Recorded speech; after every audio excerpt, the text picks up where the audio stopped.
Well, good evening.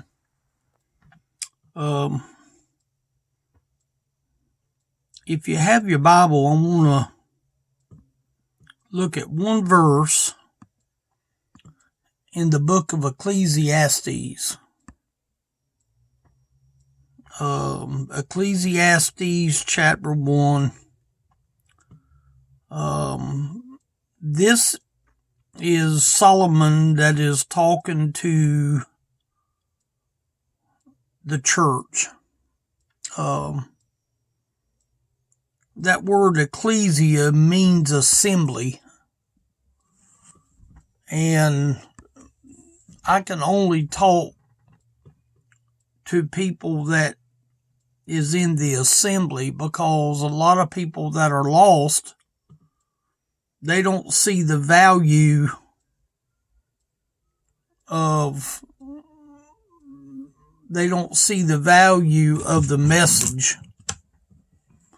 A lost person is not going to find any relief in maybe a message like this, because it's not going to be what you would consider to be that important to them, because they don't see it as important. Proverbs as well as Ecclesiastes mentions the word wisdom a lot.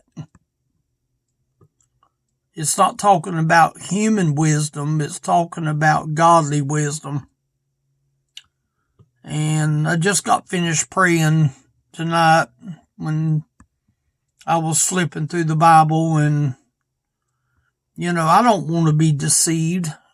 I don't want to feel like that I come out here and I do this just because I have nothing else to do. I'd like to be able to know that I'm contributing in some way, where people that are lost and without God, I don't know who might be the one that might just by chance happen to visit this video. See, as far as I know, YouTube goes all over the planet Earth. I've got one friend that lives in another country that he doesn't have data to get to YouTube. I met a lady today that she told me that she didn't have data to get to YouTube. And I'm thinking that, I didn't realize that it was that difficult for people to not have the ability to have the internet. I mean, I know the internet is limited in places, but some people is blessed to have, like me, I have the internet. I have good internet for the most part. I can fire off my phone. I can download my video. I can look at videos. I can watch all kinds of foolishness. I can watch preaching videos. I can even watch some preaching videos that makes me sick, because the words that they're saying is not the kind of words that is exalting the Lord fully. And I choose to stay away from certain ministers that call themselves ministers. I just don't have the patience, and I don't have time for the foolishness. But when I look at Ecclesiastes, and I have read the whole first chapter, and Solomon is the writer, and I got down to the last verse of Ecclesiastes chapter 1, and it says this: For in much wisdom is much grief, and he that increaseth knowledge increaseth sorrow.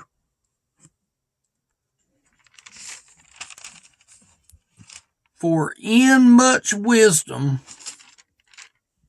is much grief. The wisdom that I think that Solomon is talking about is not earthly wisdom. You know, I would happen to agree that earthly wisdom is important. When I get a bill sent to me, I generally lay it on my desk and I put it in my vision to know of when it needs to be paid so that it will not be late. That is a human wisdom that you want your bills paid. You want your bills paid. And no doubt, I don't want to be late. And that's a certain kind of fleshly wisdom. But it says, for in much wisdom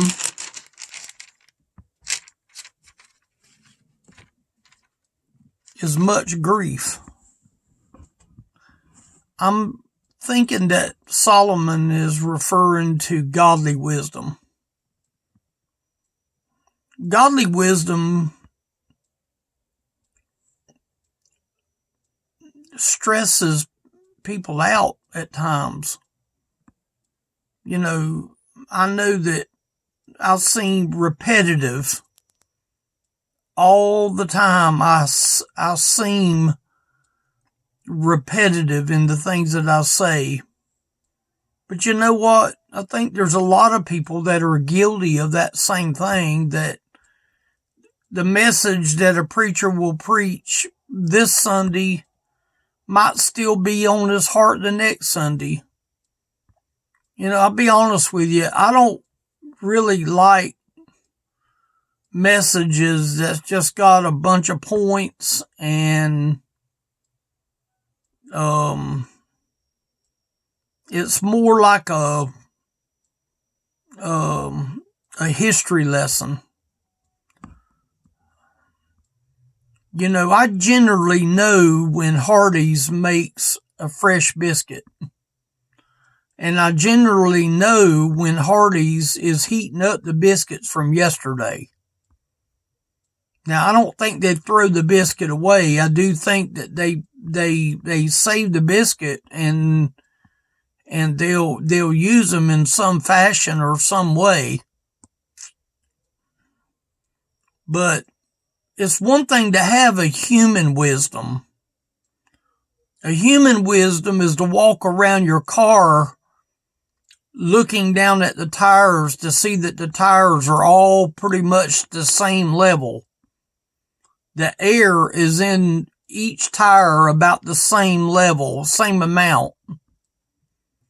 I walked by my vehicle today and I used my wisdom to look down, and it looked to me like it might maybe need just a little bit of air. That's a human kind of wisdom. But the kind of wisdom that Solomon is referring to, for in much wisdom is much grief. There's a lot of rich people that's got a lot of wisdom that they stay up half the night and wonder how they can fight for their wealth and riches. But it says here, and he that increaseth knowledge increaseth sorrow. Let me get to it. When he mentions this verse, for in much wisdom is much grief. Anytime you have a godly wisdom, is going to come a certain amount of grief. people's not going to understand you. People think you're weird. People think you're judgmental. People think you're stupid. People might see me as not having a real life. I just see in the world there's a lot of unhappiness. We'll want to try to get happiness in some fashion or some way. We all want to look for a certain amount of happiness. And there's a lot of people that are looking for genuine happiness, but it turns out that a lot of it is grief. But it says, in much wisdom, for in much wisdom is much grief. Well, the wisdom that I believe he's referring to, again, is not a carnal wisdom. I think he's referring to a spiritual wisdom. A spiritual wisdom is going to give you much grief because there's a warfare going on. You got to remember, Satan is the author of grief, and he's the author of warfare. And he would love for me to get aggravated. He would love for me to get bent out of shape. He would love for me to throw in the towel and quit. There's a lot of people that quit the ministry. Maybe they retire. Maybe they want to do something else with their life. How does a person retire from serving the Lord? What do? Quit? Not say nothing? Not have a meaningful life? See, godly wisdom is going to bring you grief. It's going to bring you where you have some nights that you can't go to sleep. I didn't come out here to make this. Honestly, I didn't. I didn't know where I was going to be reading at and what verse I was going to use. I had no idea. But in much wisdom is much grief. And he that increased knowledge increaseth sorrow. I feel like that today, I have more knowledge today than I had a year ago. Why can I say that? Am I saying that to try to build myself up? No, absolutely not. I'm saying there's been a many hour that I put my head into my Bible. And I don't wait until Sunday morning to put my head in the Bible. I put my head in the Bible quite often. And that might be the reason why that God has given me the ability to make a video and shove it on Facebook. If only one person gets to see it, is it worth it? How many people are going through, for in much wisdom is much grief? How many people is in grief today? They're in grief with the cares of this world. But the wisdom that I think that he's talking about here is wisdom is going to give you a certain amount of grief, hearing people's problems, hearing people's concerns. I'm concerned at what kind of message I bring when I go to the nursing home. I don't want to go in there and beat people up. I'd like to be able to know that I'm bringing a quality message, that I'm listening to the Spirit of God tell me what I need to say. I don't need to come up with my message. I need to listen to what he's saying so that the people won't have to continually living in grief. If there's a person in a nursing home that's living in grief, do you think that God would want me to not care? And he that increaseth knowledge increaseth sorrow. I have more sorrow today than I had last year. It's only by the grace of God that I'm able to continue, that I have health to come out here and do this. I've been given the ability to make a video. I'm doing all I know to do to publicize the gospel. I'm not trying to be belligerent to anyone. And he that increaseth knowledge increaseth sorrow. Here's what I'm getting at. A lot of times Christians don't want sorrow, so they won't increase in knowledge. No knowledge, no sorrow. But it don't always work like that. Because if a person knows to do good and does it not, to them it is sin. When sin is present,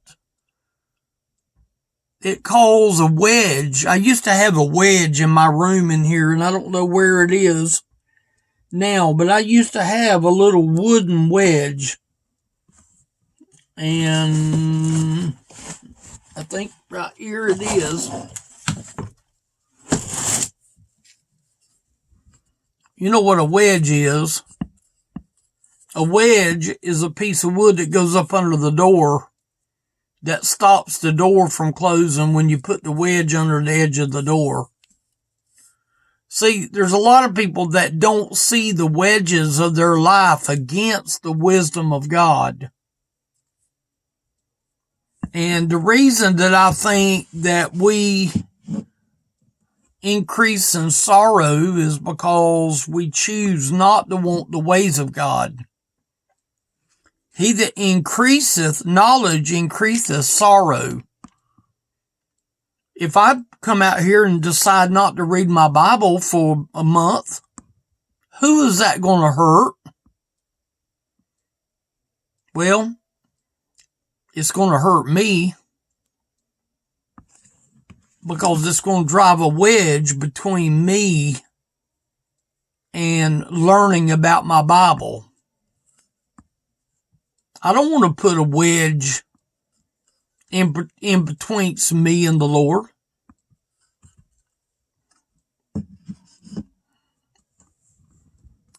And he that increaseth knowledge increaseth sorrow. The more knowledge I have of the Bible, the more that God is going to require of me. If he doesn't require any more of you by keeping you out of the Bible, then you're not going to be able to blame me, or you're not going to be able to blame others if they're willing to tell you the truth. That's really up to you. This is just one little verse right here.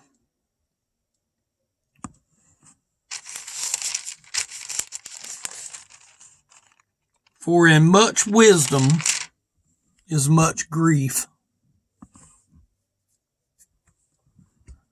The Lord never said that the road to salvation would be an easy road. There's a lot of people that are in grief today because they choose to not know the Lord. There's joy in serving the Lord. There's joy in a certain amount of godly grief, because ultimately it's sort of like a light. I normally keep a flashlight out here and I don't see one, but the only time you value a light is when it's dark. Nobody is going to need a flashlight outside in the middle of the day. You'd be crazy to walk around with a flashlight in the middle of the day. The only time you're going to be worried about carrying any kind of light is when it's dark.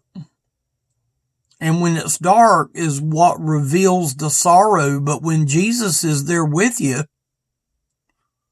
look at the blessing there is in the sorrow and the grief that you're making a difference in someone's life. Again, I don't know who's going to listen to this. I just hope that it could in turn be a blessing. I wouldn't be settling for just earthly knowledge and earthly wisdom, because it's going to let you down. That first chapter of Ecclesiastes talks about vanity of vanities. All is vanity. It even mentioned it, I believe, at the very beginning up here. Yeah. Verse 2, vanity of vanities, saith the preacher. Vanity of vanities, all is vanity. If you got the wrong wisdom, you got vanity. If you got godly wisdom, you got godly wisdom that's going to come along with a little bit of grief. If you got a little bit of grief that goes along in your spiritual walk with the Lord, then it goes along with what comes after that. And he that increaseth knowledge increaseth sorrow. Can I end up getting a little bit of sorrow from this message? Sure. Is it the truth? That is my judge. I always judge a message on, is it the truth? Is it the truth? Elderly ministry is how you can get a hold of me. If you want to talk about salvation, that's your first step in getting God's attention, is the word salvation. You need to be saved. That's what salvation is. You need to be born again, so that when you start going through some of your grief time and your wisdom time, you can understand that there's a certain amount of good grief, that God can bless that grief. Elderly ministry is how you contact me. If you leave your name and number, I'll get back to you. Here is YouTube. YouTube is readily available. All you got to do is go there and look up the phone number. You just find it. Go to the About Us on YouTube, and you'll find my phone number there. I love to help anybody that needs a question on salvation.